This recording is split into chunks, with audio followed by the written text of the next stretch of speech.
Hello, hello. Welcome to another Facebook Live. I always start these 5 minutes early so that people can come on and my wonderful mom assistant Sheila can share this video in all of the different groups that we have so that you can watch this live anywhere.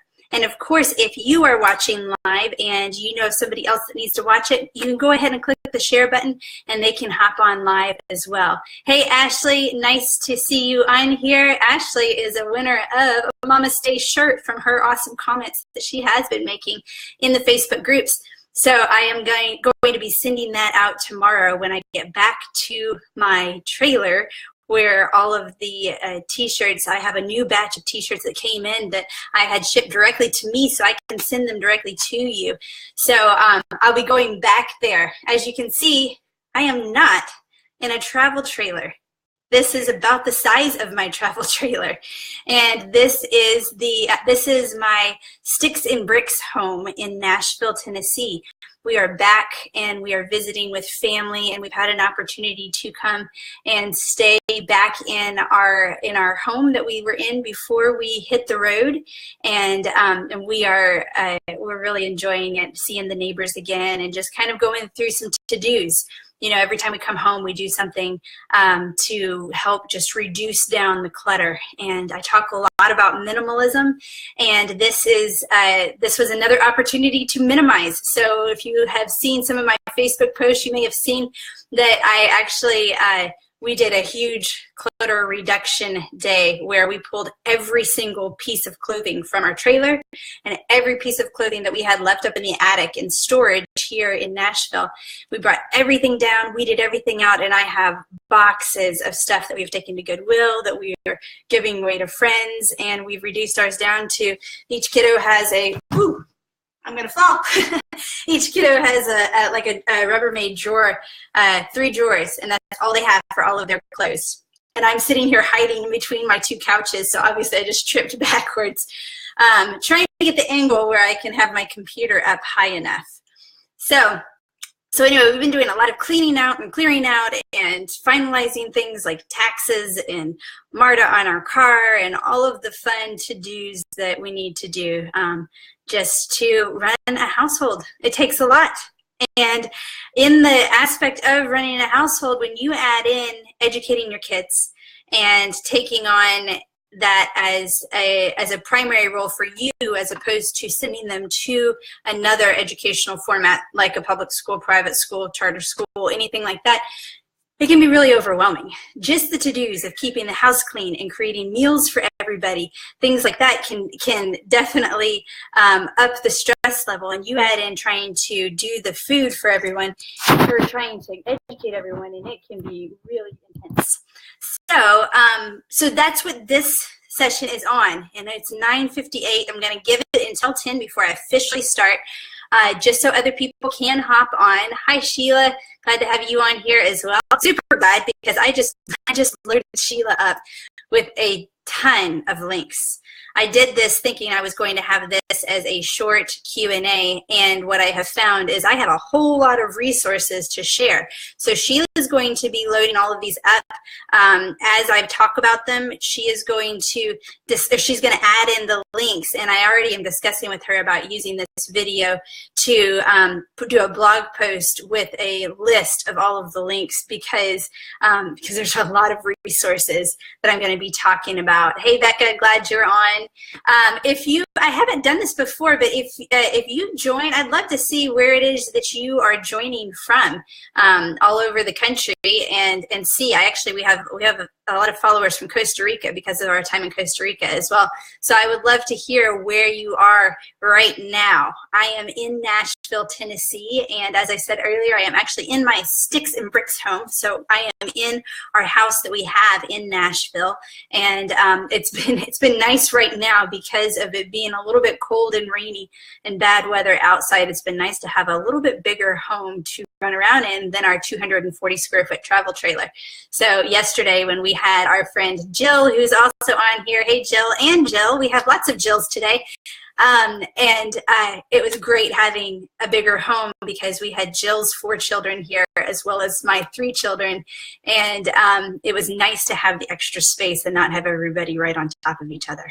So there are definitely times that we really enjoy having the inside space as well. So, and I know we have some other full-time travelers in the in watching today. So we've got people leaving from Florida and heading to Georgia. Travel days are always a fun time. That's when I tend to get a lot of work done because I'm sitting there working on my computer so I don't distract Nathan. Because if Nathan and I talk, going with the personality styles that we talked about recently, we when we talk, we tend to get more focused on our conversation than what the GPS says. And when you make a wrong turn and you're lugging 7,000 pounds in a long travel trailer behind you, that can be pretty dangerous and difficult to navigate. So we typically keep travel days as our non-conversation days. We talk a lot at other times. So I want to dive into the topic for today. So this is the open Q&A, and that means that while I am talking, if you have more questions that rise up, please post them in the comment section. I'll be kind of looking over and seeing what's written over there too so that I can respond to them. And I wanted to go ahead based on the comments and the questions that I have gotten, whether that has been through my one-on-one coaching clients or it has been questions that have been submitted for our podcast or questions that I've just found in the Facebook groups, Mama Says Namaste and Unschooling Families. So these are questions that that have been brought up, and of course I'm going to cover the big topics that are really overwhelming and intimidating to deal with your children, and how do you do it? I'm talking about the complex ones. I'm going to go back and forth with my notes so I can see what all I have as well. But the hot topics that I want to cover today is screen time and how to utilize screen time in a positive way. Money, how do we teach our kids about money? Sex, how do we teach our children the birds and the bees and when for these things? And also religion and evolution. So we are looking at the scientific side of things and the religious side of things, and how do we navigate all of that? These are super deep, complex questions that our kids will ask, and it goes down this bunny trail, and you're trying to figure out, well, what do I say? How much do I explain, and where do I go from here? So let's dive into them. The first one is screen time. Now, I have a printable. I had done a poll in Unschooling Families a while back and about screen time and how much people have used it. And Sheila can post that in the chat. That gives you kind of an overview of how screens are used in homes, just even in the Unschooling Families community. And then from that, I posted a video. I think it's actually on that page. And one of the things that I talk about in the video is it's not so much, are my children getting too much screen time or too little screen time, or how do I utilize screen time? The big thing is, what is your reason for screen time? And this is where shifting it to what's my reason and my rationale behind it helps you to not only put some parameters around it, but also feel some confidence in your decision. Because are you using screen time to educate, to enrich, to inspire and motivate? Or are you using screen time as your babysitter? And I'm not saying that as that has to be the negative. It doesn't. It's okay to use screen time as a babysitter. I mean, yesterday when we had both dads, Tony and Nathan, out here watching 7 children inside who were getting super stir crazy and amped up. These are kids that are used to running around all the time. We travel with good weather. We're outside a lot of times. So it can be hard and stressful to keep everybody entertained. So at the point when the energy levels were super high, yes, they put in a movie. And it was not a movie that educated or anything else. I honestly don't know what movie it was that they watched, because Jill and I were out brainstorming for Mama Says Namaste with Sheila. But they did. They watched movies. And it was for babysitters. It was for their sanity, for them to get a break from the screaming and running around from kids ages 3 to 10, and it was needed, and it's okay to do that. just recognize that's why you're doing it. And if you're doing it for 6 hours every day, that can be a little bit tricky, because what we've found is when we let our kids just veg out for a day on TV, even if it's educational videos, which we do all educational stuff, they're watching educational shows and documentaries and playing on educational apps. If we do a whole day of screen time, what happens is it jars them to go back to reality, to not just be an observer of what's going on, but to really get in and to interact. And what happens is that sometimes it can kind of make them pretty moody. We've found that with our two social kiddos, Ellie and Juliet, that when they veg for a long amount of time, they get pretty snarky, and they're pretty testy with one another. And a lot of it has to do just from that process of kind of transitioning from just sitting in silence, vegging for a long period of time, and then trying to come back and interact with people in a positive way. So put some parameters around it. Think about what it is you're using it for, and then have it like that. Somebody was posting a comment to somebody, and I'm completely blanking on where this was, but I commented this morning for somebody, I think it was in another Facebook group, Minimalist Homeschooler maybe, about, oh, no, I know what it was. It was in Full-Time Families, and it was about a mother who was an introvert, and she was a little nervous about taking a trip because she was a little bit, well, Melissa, I'm getting phone calls during a Facebook Live. Sorry about that. So they had a question about if they hit the road, how would they be able to handle them being an introvert and needing some space? And one of the things I said is that we're very intentional with our screen time. We do make the most of it. So if we're going to use screen time to educate and enrich and inspire, we've pulled a great documentary or an educational app or something else, I am definitely a fan of coordinating it where we all do it at the same time. So we have an hour or 2 hours that is screen time. Every kid gets their screen and headphones, and they're going through Rosetta Stone or Duolingo or watching a documentary or going through the Homer Learning app or all of these different things, but we have it at a set time. So A, it's not constant begging for it, and B, I know during this time, it's new, it's fun, it's engaging, so all kids are preoccupied, which means Nathan and I can get a whole lot more done. So I am so sorry. I'm going to have to work better at silencing my phone. It's in the other room. That's what Facebook Live does, right? So anyway, those are some ways to eliminate it for navigating screen time.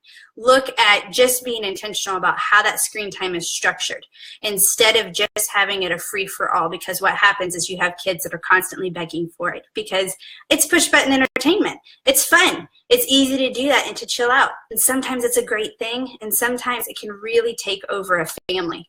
So we have a few non-negotiables. I mean, screens are not allowed at the table for dinner, you know. When we're eating meals together, screen time is not allowed. When we are doing, you know, family activities out and about, we don't just hand over a phone to occupy. A lot of times, you know, we do put some parameters around it and schedule it in. And it's okay if there are times where we're at its end and we need to. I distinctly remember going to a restaurant when the kids were young, and Nathan and I went to a restaurant. We were completely maxed out. It was a very stressful day. We had a whole lot of things going on, and we get there and we have these kids that were super hyper, fidgeting in their seats. It was a super quiet Thai restaurant, and we handed them both, this is when we had 2 children, we handed them both an iPhone, and we let them just play like a puzzle game or something like that. And we sat there and we were those parents sitting there at a restaurant with both of our kids' noses in their phone, and it was wonderful. We didn't have a babysitter handy. We needed to have a break and to think, and we were able to enjoy a dinner with our kids occupied. So sometimes don't just judge those parents whose kids' noses are in screens. You don't know what their day has been like. It may be that they are super strict about never using screens, and this happens to be the one time that they're saying, okay, fine, just give me a break to breathe. So you never know the story of what's going on with someone else. Decide what works for screens in your home, and just remember what your reason is behind using the screen so that you can work it into your life instead of it becoming your life. All right, moving on to money. Money is the next one, and I added this one in last minute because my friend Christine, she asked, how do you effectively teach your kids about money, not just earning and spending, but also the history and functionality of what money does? Now, Christine is not just my friend, she also is my finance guru and expert, and she knows a whole lot about money and how to manage it and how to understand doing your taxes and advising and coaching people on how to manage their money in a better way. She has a book, and I did not give you the link for this, Sheila, but I'm sure that we can find it. It's Rocking Your Business Finances. Christine, you're on here anyway. You're welcome to share a link to your book. This book is a great book if you actually are running your own business and you need to figure out the logistics for money management. So hopefully Christine can share that with us and we can have that. I've read through it and I've actually gotten lots of input and advice from Christine in running my own business. And then she also has a curriculum that is called Math and Money. And this one is a curriculum that actually goes through teaching the basics of how to learn about money and history and everything else. So that one, Sheila's got the link for Math and Money. Christine, like I said, if you want to post your Rocking Your Business Finances link, you're welcome to do that as well. And those are great resources for helping your kids to learn about money and kind of walk through in a very step-by-step process. So there is that. And then some other options for teaching kids about money. In the unschooling process, so much of it has to do with just living our life and including our children in it. And so as we go through and as we're doing stuff, we include them in, we explain to them what it is we're doing. I mean, right now we're pouring over taxes and dealing with stuff for short-term rentals and things that we needed to handle while we're in town. And we're sharing with the girls what it is we're doing, why we need to make sure that we have our bases covered and that we've accounted for everything and all of that. So we share our process as we go along. Dave Ramsey has a blog post that's how to teach kids about money. He has some great resources in there. There is a kids book series that Dave has that goes through them all. Now, I will say that they are a bit lengthy. So if you're looking for a short book to read to your kids, it's not necessarily the one that's going to work. But my kids really did love them, and it helps to teach about saving and investing and giving and aspects of that. I know Dave's family well. I babysat his kids. We've grown up together, and he's had some great resources. And his daughter Rachel does a lot in teaching children about finances as well. Now, Dave is also very much anti-credit card, and he's got a very specific belief system in how he does his money. So if it fits for you, I know that there are some people on here that love Dave Ramsey and some that don't so much. So if it resonates, he's got some great resources. And if not, there's some other ones out there as well. Another one that I just was Googling, how do I teach kids about money? That's the thing. If you guys don't have something offhand, crowdsource and Google. And what I mean is, first off, Google, how do I teach my kids about money? It's amazing what things you'll get out. And it may be that you'll find a video that's super educational or just different links. The other thing, though, is crowdsource. Go to groups. Post in the Unschooling Families group. What are some resources you've used in teaching your children about money? It's a great way to get insights as to things that other people are using that they really love. I mean, we went to the Mint in DC, I think, and visited a mint where we learned all about the process of making money, and they saw how money was made. So crowdsource and Google and get more resources there, and please share if you have stuff. I have another article that Sheila can share that was on parents.com that was teaching kids about money, that was an age by age guide. And so this one just gives some tips on how to kind of start introducing the concepts of money in there as well. So that's a great one. And then another one, which ironically Tiffany just joined. Hey Tiffany, you will know about this one well. Another resource that I have to say, I will confess I have not done the kids game version, but there is a game by Robert Kiyosaki called Cash Flow. And I played this when my husband was working in real estate with Tiffany Fikes, who just joined the group here. And I played it with him and some of our real estate investor friends to just kind of understand the concept of dealing with houses and real estate investing. And that's what the game is really based on. It's by the author of Rich Dad, Poor Dad. And he's got this game called Cash Flow. Well, he has Cash Flow for kids as well. And I will say that just personally for me, I was intimidated and overwhelmed by this game. I'm not a numbers person. And money can really overwhelm me. And so as I started playing it, though, what happened is there was a shift that was a big aha kind of epiphany moment in my life. And that was where I switched from the mindset of, can I afford this, to, is this a worthwhile investment?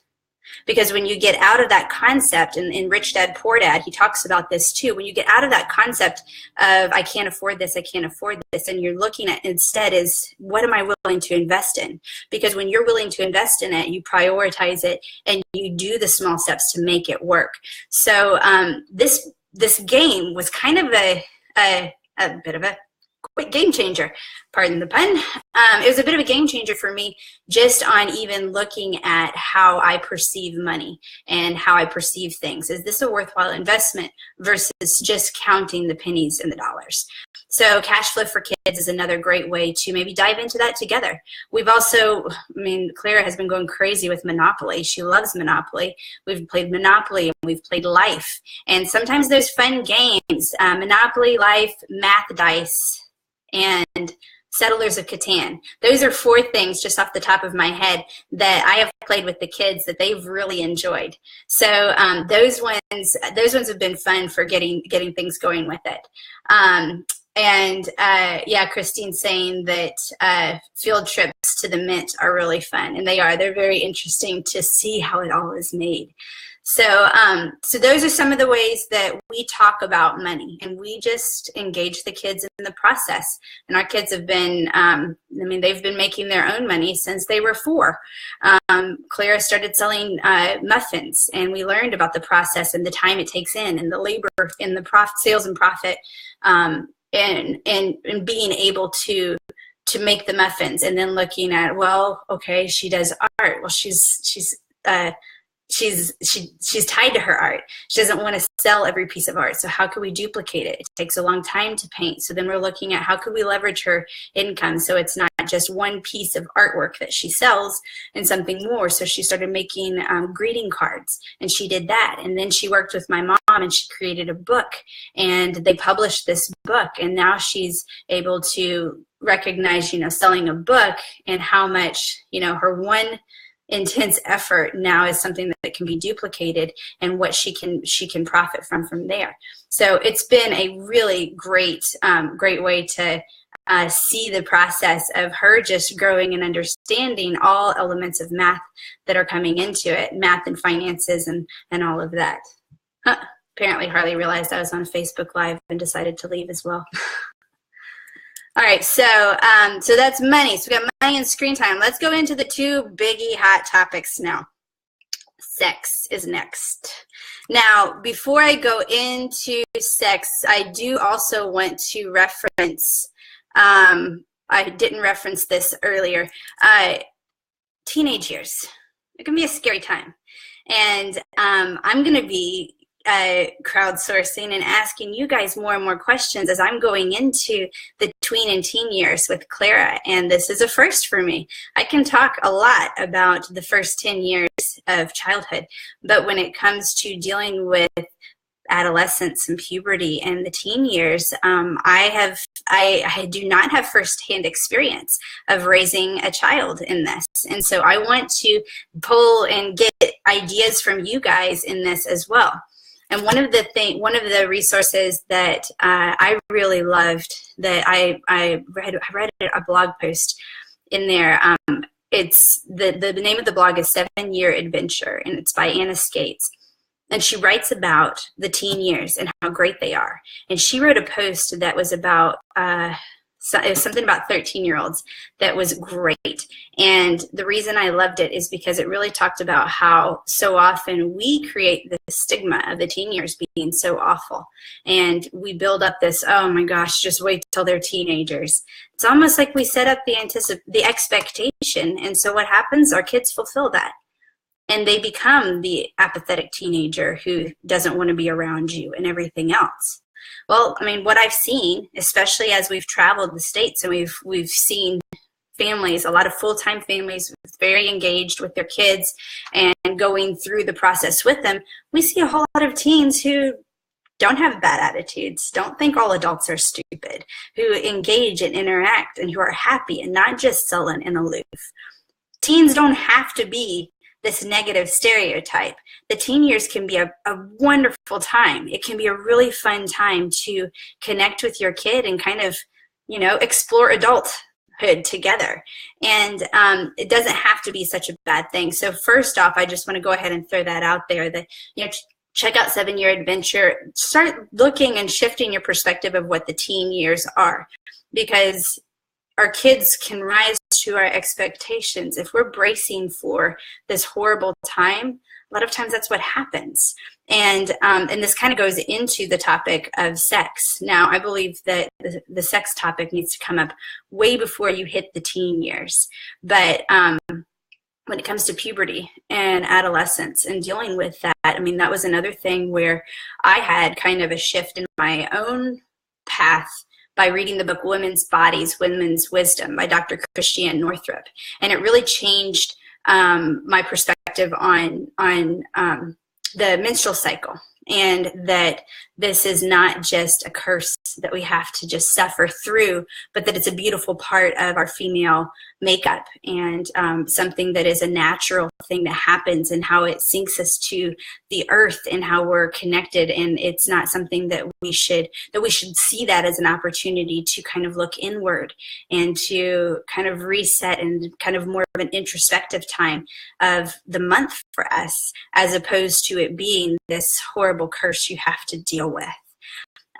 So changing our perspective on how we present things can really change how our kids are perceiving it too. So, you know, the teen years doesn't have to be scary, and your periods don't have to suck. It can be a good thing, and it can be a great time to explore together and to say, you know, yeah, this might be a pain, but there's also a lot of beauty in it. So then the other aspect is covering the birds and the bees and all of that. Now, Jill just posted in here, I know some people are going to deal with this. Usually the answer is your kids ask a question, you answer the question. You let it be question-led. You let your kids ask. Well, what happens if your kids never bring it up? A lot of times, like I know in Jill's situation, I mean, she's got two boys, two older boys, and sometimes they just aren't really interested. They're not asking the questions. They're engaged in other things. They're not noticing it. Now, I know questions will pop up at some times, but sometimes it's okay to kind of leave something out or introduce it a little bit slowly and just kind of opening up the dialogue before. And that has happened. I mean, for us, the questions started coming first off when I was pregnant with another baby, because they wanted to know how the baby get in there, and we started to explore it in that way. But then we've also had questions come up because we've watched a documentary that's about animals, and animals are mating, or we've gone to the zoo and seen animals mating. So because of their animal obsession, they've learned a lot about it that way. Another way is, you know, if they're interested in plants, looking at pollination and fertilization and how that happens. And then that kind of opens the door. Well, how do we fertilize? How do we pollinate? And how do we do that? So we can kind of guide based on their interests to see, you know, how does reproduction happen? And that can kind of open up the doors. Another way is just simply pointing out anatomy in a very normal way. And that goes into the books that I have used. I have used a series. It's called I don't know what the actual series. It's not the stork. That's the first one. There are actually 3 versions of the book, and they kind of build on each other. So you've got It's Not the Stork, a book about girls, boys, babies, bodies, families, and friends. And that one is more for ages 4 to 6. Then you have It's So Amazing, which is a book about eggs, sperm, birth, babies, and families. And that one's for like 6 to 9. And then you have, or 7 to 9 maybe, and then you have the 10 up one is It's Perfectly Normal, Changing Bodies, Growing Up, Sex, and Sexual Health. Now, I'll put a warning on this. I would love to get anybody else's insights on some favorite books that work for if you are a little bit more on the conservative side when it comes to what all you're wanting to share. However, I will say that these books do a great job of laying everything out there. It's not just the physical act of intercourse. It is going over, sex as in gender, what makes us the same, what makes us different. So going over sexuality, and each one builds. So it's simple in the first one, and it's very detailed on the last book. So detailed that even me being as open as I am with my girls, I was squirming a little bit with Clara as we were going into all the different types of sex and all of the elements for birth control and things like that. And the ways people have sex is the part that I started to squirm a bit. But it goes into a lot of detail. And the thing is that even if you are conservative Christian and you believe that abstinence is the way, the issue is this: when you teach them that, because of the world that we live in, they are going to get the opportunity to be exposed. And where we see the biggest struggle is when kids are told there's only one way, and all of a sudden the door opens and they see a whole bunch of other things and they aren't sure how to navigate it. So that's why I believe so strongly that it is important to have an open conversation, open dialogue. It does not have to be a big dump. It doesn't mean that you have to pour over one of these books for, a full day and just overload your kid. Maybe you read a page and then you set it down and don't come back to it for a month and you just talk about it. But the deal is that you want to have some open dialogue, open conversations with your kids about all elements of sex and sexuality, whether that's your gender orientation or what sexual attraction is, and differentiating, lust and sexual arousal and navigating what's okay touch and not okay touch, and the different variations of birth control, different ideas of what family looks like, whether it's through adoption or whether it's multiracial families or whether it's same gender families. There's a lot of variety, and all of those things are covered. I do feel like It's Not the Stork series, those 3 books, do a great job of covering anything and everything, which I love because they're simple. It's comic strip graphics. It's easy for kids to go through, but I read it with them so that we can stop and we can ask questions. There's no pressure on how far we go or anything else. We kind of look and explore. So I do it, and then once I've read it through with them, then they have the ability to have the book and look through it again at their leisure. That's one way. I mean, another way is just simply talking through it and answering their questions as they come. I have a few other resources here.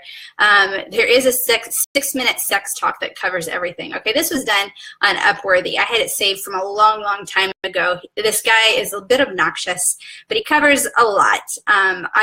It may be for you, it may not. If you have a teen that's super high energy and you want to give a blast of a whole bunch of stuff that's slightly edgy just to open the door for conversation, it may be one that you want to check out, and Sheila can post the link for it. I would definitely caution you watch it first before you show it in front of any of your children. Another feature or another resource that I have is the Red Tent Society, and this goes back to understanding puberty and what all is going on. Red Tent Society, I haven't done a lot of exploration, so I will go ahead and give that disclaimer, but I had this one bookmarked as well because this one is really focusing on highlighting the beauty of menstruation, really. So this lady, she says that she's a expert in menstrual empowerment and a pioneer in helping women reclaim the spiritual strength in menstruation and menopause and embody their wisdom. So she kind of went through, she's worked with Jewish and Palestinian women, because that's Israel and Palestine is her country of origin, to kind of surpass political, religious, and cultural differences and bond as cycling women. And so she founded this Red Moon Society, and red tents, red moons are all part of stuff that she talks about, and they kind of hold these times of just kind of honoring their womanhood. There are a lot of things that are out there like that, and I love that's a thing now, and that people can go and look at ways to celebrate all the elements that make us female, and that is something that is very encouraged and not something that is shamed as much. We're seeing more and more opportunities for women to love the fact that they are female, and that's a big thing for me, because although I am a feminist and I believe that women are capable of so much, I am a feminist in the fact that I embrace my femininity. I'm very happy in my body and in the female anatomy that I have and the functions that it has. And so I can share that with my kids and do it in a way that is not just anti-feminine. I can go off on a whole thing on this, but we've gone from this shift of fully patriarchal society, and then the feminist was almost an element of just trying to replace the masculine. And so in order to really be the feminist and a go-getter, you have to be this masculine person. And what we're seeing now so much is, no, you stand up in who you are in your own skin, in every element of the, wherever on the spectrum you are in the masculine and feminine, and you own that. And the feminine side is just as strong and powerful as the masculine side. It's not trying to be one or the other. So we've had a lot of conversations about it, and it really boils down to having the open door. And sometimes, yes, if your kids aren't referencing it, I guarantee you that you say the word penis or vagina and it gets their attention. You may say it something simple. You make a reference about the dog or the horse and his, and all of a sudden, it opens up and there's giggles and there might be a conversation about it. And what happens is you're not making it a taboo topic. You do not want this to be taboo. And if your kid openly talks to you about it at 4 and 5, and you keep up that conversation, it can make it so that it's not this big scary thing or this taboo thing you don't discuss when your children are older. I've been very open about menstruation, so my kids aren't scared about blood. And we've been open about all elements of sexuality as we've met different people along the way that have different walks of life than what we do. And it's really helped, I think, for the kids to understand that their body is a beautiful thing. It's something that is to be cherished and taken care of and respected. And it is theirs alone. And it's a beautiful journey for them to learn and discover more about who they are in all elements, both the physical and the emotional side of it. There was something else I was going to go with that, and I can't remember what. Then there's one other thing. This one's kind of an offshoot. This one is a take on unschooling and sex. And I threw it in here. It actually is comparing learning with sex using the same terminology, and it explains unschooling. And I know that sounds super confusing, so you're going to have to actually just go read the article, because it's a short article comparing learning and sex in an interesting way. So Sheila can share that one as well. Then, I know what I was going to say. The last thing on the sexuality thing, and again, I'm talking about girls right here because, of course, my personal experience having 3 girls. But I will say one extra thing. When you're going through the puberty stage with your children, and it can be for girls and for boys, this is a time as their bodies are changing, it's a time that parents, especially the opposite gender, tends to pull back because all of a sudden it's, you know, it's more of an adult body, and you want to give privacy and respect for that. And I mean, my husband's dealing with this, where we have a child going through puberty, and they, you know, they wrestle all the time. Well, when's the point that you stop? You know, now what happens when boobs get in the way, and this is awkward. And so a lot of times you'll see like a daddy's girl, and all of a sudden there's this distance between them. And it can be kind of confusing and isolating for a kid who's already feeling like everything in her body is changing. And all of a sudden daddy doesn't touch her, doesn't hug her and wrestle and everything else. And so I want to encourage, especially you daddies with daughters, but also you moms with sons, encourage you guys, keep up the touch. Positive, non-sexual touch is so important. And as teens, we tend to shy away from it, and we don't give them that touch. And so the only touch they do get is the sexual. And then we have kids that are diving into the sexual thing, and they're craving touch and so many other things, you know, they don't know, and they're curious and everything else. And so if we can be that open conversation and also be the example of positive non-sexual touch with our children, that is so powerful. And it's really, really important to do that, to not allow, you know, boobs and facial hair and everything else to be a barrier between our connection, our physical connection with our children. So I'm thanking Nathan, the fact that he still wrestles with Clara, and he hugs her, and she crawls into his lap, even though she'll be 11 this week. And she's starting to get bigger and develop, and it's okay. It doesn't have to be an off-limits thing. You can still have a positive physical touch relationship with your teens and your tweens. So that's the last on that one. We're going to get into the last topic now, and that is the big can of worms, and that is science and religion. How do you navigate it all? You think sex is hard to talk about. Oh my gosh, you go into science and religion, and it is tricky. It's complicated. There is a lot that goes into it. So first, before we go into it, I seriously want to do a whole podcast or video post or something just on this one TED Talk that I saw. And I actually saw it on Facebook. And it was from Megan Phelps Roper, and she, the title of it is, "I grew up in the Westboro Baptist Church, and here's why I left." And if you don't know about the Westboro Baptist Church, this is the one that pickets a lot of places, including like grave sites of people that have passed away, and holding up signs that say things like,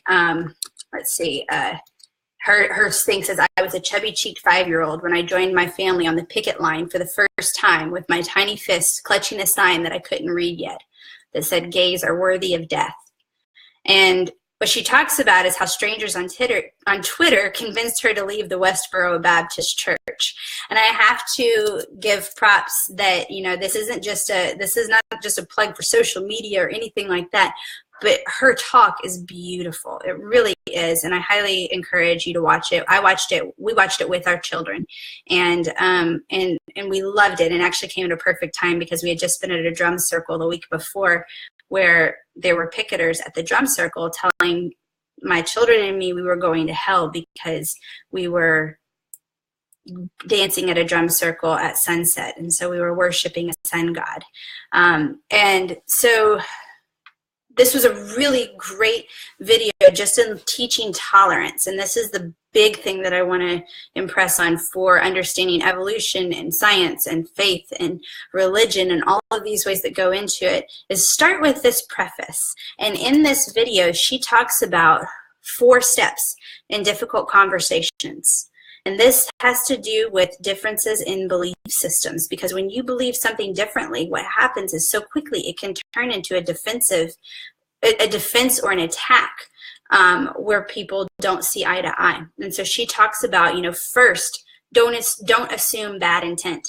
even a ferocious delivery, generally has a heartfelt source. And she talks about that in her experience. I mean, Westboro Baptist Church, it wasn't that these people are all just filled with hate and anger. I mean, at the root of it, they really believe what they're doing is a positive thing and that it is making a difference.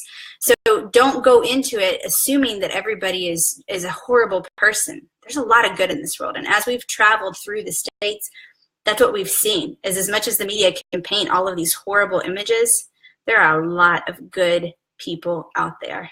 And don't just jump to the conclusion that it's awful. Give them the benefit of the doubt. So don't assume bad intent. Ask questions. Seek to really listen to the other perspective. Stay calm. Change the subject or take a pause. If things get too harsh, it's okay to step away. Don't keep attacking. It's that whole, eye for an eye makes the whole world blind. And also make the argument. Have the gentle courage to share opposing views and opinions. It's okay.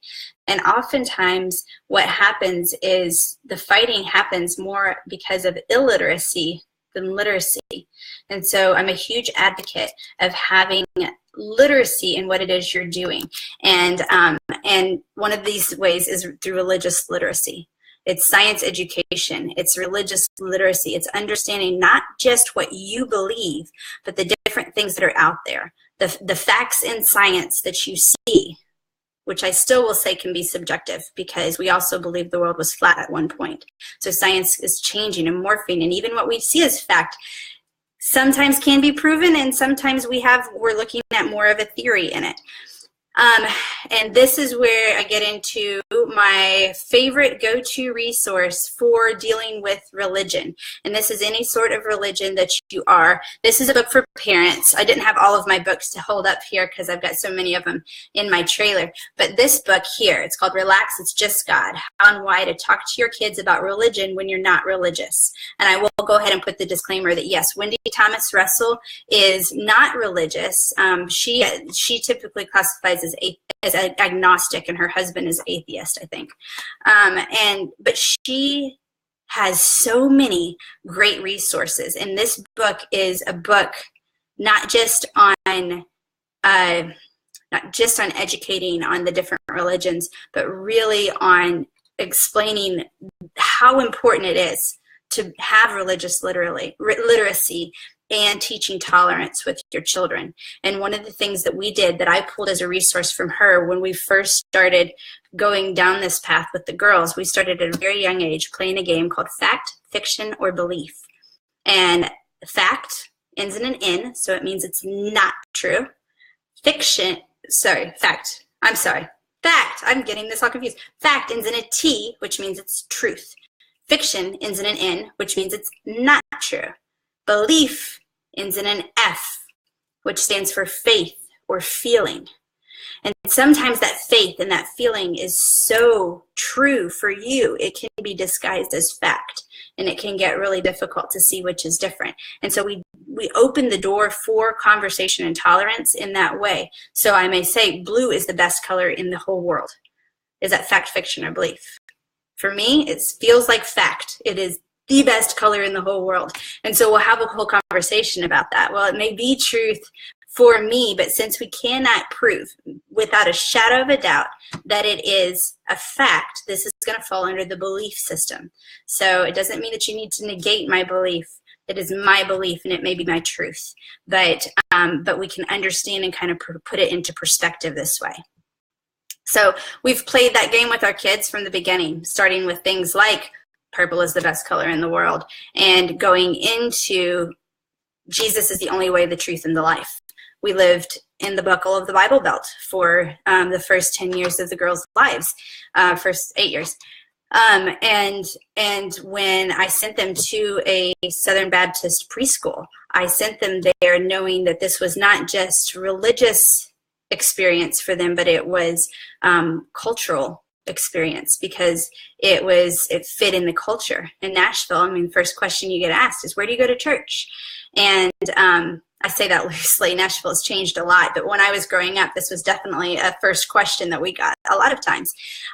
So So just kind of opening the door that these are different belief systems. They are very true and very real for people, and getting to know people of different walks of faith has been really powerful in helping our kids to grasp something that's so hard to grasp. Spirituality is such a personal thing, and there are a lot of religions that fit into it, but even with that, like I explained in the first of the Facebook Live series for functional education, I mean, that saying that you homeschool is like saying you're a Christian. Okay, so what denomination is it? And then what denomination? Okay, so you're Catholic, or say you're Episcopal.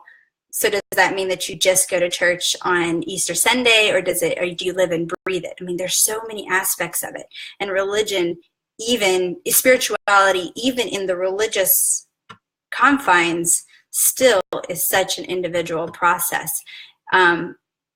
Teaching our kids about spirituality sometimes is like trying to teach our kids what love is. How do you define love? How do you say this is exactly how it is? You don't. You show opportunities for love. You exemplify love. You model love, and you can identify it when you feel it.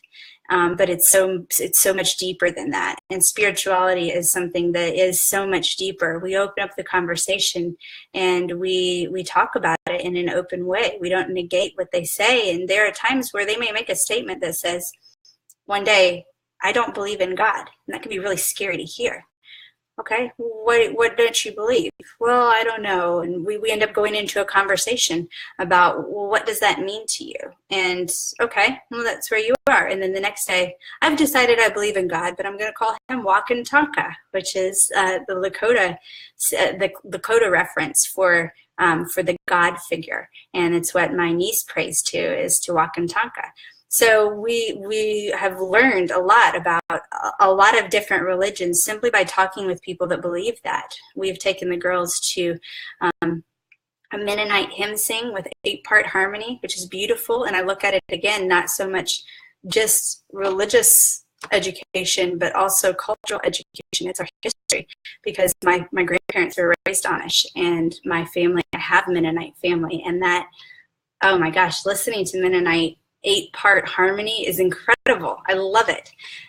So there's beauty in exploring that, and exploring different religions. When Nathan and I had just 2 kids, we and another one of my friends did what was called a tour de faith, and we visited a Scientology church. We visited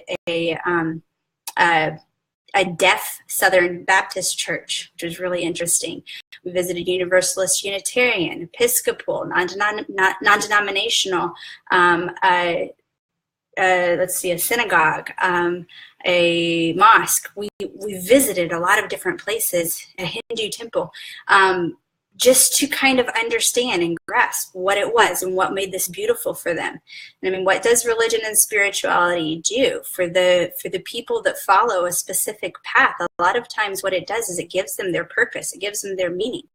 And who are we to sit there and, I mean, my role as a parent is not set out to just tell everybody else what's wrong, but to look at what lights us up. How can we make a positive impact? And so just kind of having with the frame of love and tolerance, and seek to understand and seek to do what works for you and what your path is. And just having that open conversation is huge. Brene Brown had talked to a middle schooler once, and I pulled this from somewhere, and the middle schooler told her, it can be hard to not belong or fit in at your school, but not belonging at home is even worse. And that's where these things, dealing with sex and explaining science and religion and controversial issues and everything with our kids, when they feel isolated or they feel like they cannot talk to their parents about it, that can be a pretty isolating feeling. So we want to have an open door policy where our kids can talk and ask questions about things.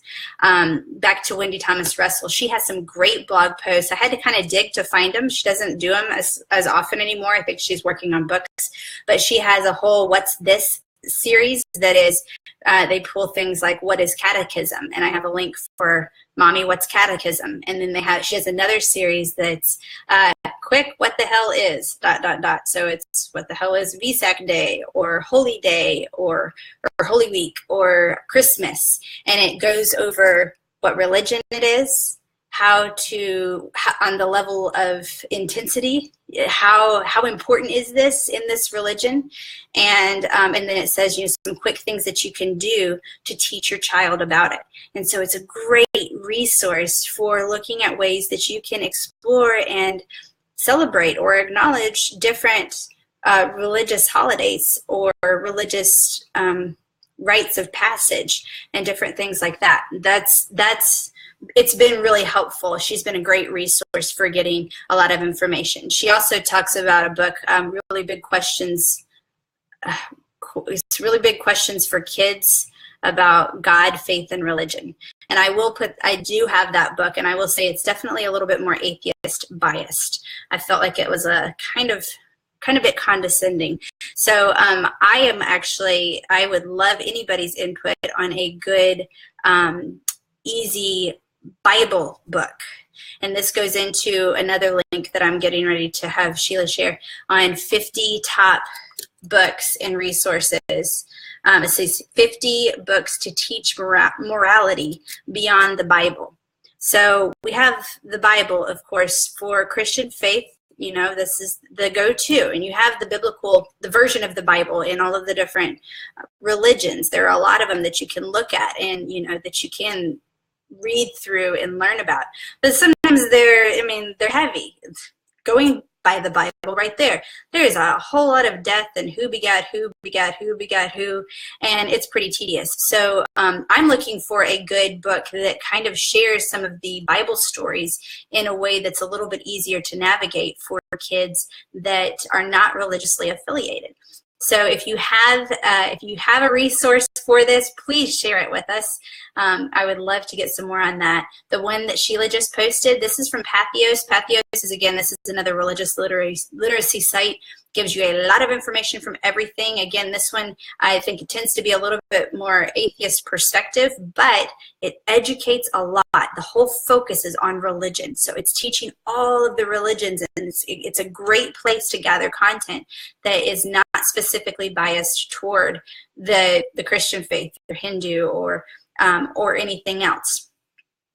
So this one is books beyond the Bible that teach morality. The article, of course, is not as firmly toward the Bible. So take these things with a grain of salt. Pick and choose what works for your family. But the deal is, we want to make things not taboo in your home. We want these discussions, regardless of your belief system. There's no, I'm not saying don't share what you believe. Share what you believe. Say, this is what I believe. This is what I find true for me. Be sure to do that with your children, but don't close it so much that they feel they aren't allowed to think outside of that. That's kind of what we do when we're homeschooling and we're unschooling, is we want to raise critical thinkers. And to be a critical thinker, you have to weigh all sides of a scenario, not just the one that you think is the right way. You need to be educated. Even if you think it's wrong, you need to be educated in what the other paths are and seek to see what their perspective is. And going back to that Westboro Baptist, that talk that Megan Roper did, have an open mind to listen and to see what it is. Because what you'll find is, even like within the different religions, there's a lot of common ground. The golden rule is pretty universal, goes everywhere. So there are a lot of things when it comes to morality, especially that can be translated across religions. And all of a sudden, it's not as polarizing anymore, because you see these universal truths, these universal belief systems that everybody feels, which is a really powerful thing to do and creates a lot more tolerance and understanding in the world. And one last thing there, Jackie Craig had asked about, you know, world religions and teaching evolution and how do I deal with it all? And it can get super confusing on this. And one of the things that we love is we pull in science documentaries a lot. The girls just went through one. It's from the History Channel, and it's called Evolve, and it's great. It is talking about, and this is something I think that will work even if you don't believe in evolution, it's talking about the evolution of different elements. It's adaptation in nature that we see. So it's not the necessarily just evolution of man, which I still think you, regardless of your belief system, you know, watch this, ask questions, challenge it, compare it to your belief system and see what works and what doesn't, but make sure you're exploring all the facts here. But on top of that, it's also looking at, you know, the evolution of skin and how skin changes, or eyeballs and speed, and how different animals have adapted according to their environments and how life has changed. So it's been a great one. I see my husband just joined, and he's been great at pulling up some wonderful documentaries that have really taught the girls a lot about the science and the history behind how we have evolved into where we are today. How we got to now has helped with this. Evolve, which was from the History Channel. Cosmos, the girls got into. Neil deGrasse Tyson is an astrophysicist who has got a whole bunch of very interesting stuff, and he explores a lot when it comes to the cosmos, and not just cosmos. He has another book, or another show called Origins. And I do have an interview. It's a longer interview with Stephen Colbert and Neil deGrasse Tyson. That's a pretty interesting interview, and Sheila could post that one. That would be my last link for this session. I'm already at over an hour. This is a long video, so I want to wrap it up at this point. But hopefully all of these resources can help you, with the bottom line being, have an open door. Don't make things taboo. And sometimes if your kids aren't asking the questions, it's okay for you to bring up a taboo topic, because pretty certain your kids' ears are going to perk up when you bring up something like this that might be a little bit more of a controversial issue, or something that's adult language that they don't necessarily know much about, because kids want to learn more. They're curious. They want to see what this adulting is, and what being an adult is.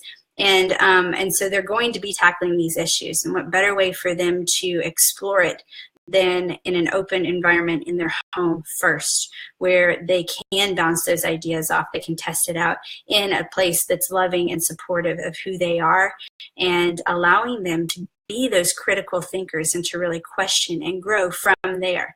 And as you're doing it and you're going through and you're seeing people of all different walks of life, different faiths, different sexual orientations, different financial situations, and different focuses on screen time. I mean, we've got our 4 big topics. It just helps for understanding where we're coming from, how we're ticking, and really helps us to see how the uniqueness in each of us strengthens all of us. I hope you have a great day. Please keep on doing questions, sharing resources, especially on these topics we have here. And I hope you have a wonderful rest of the week. Bye, guys.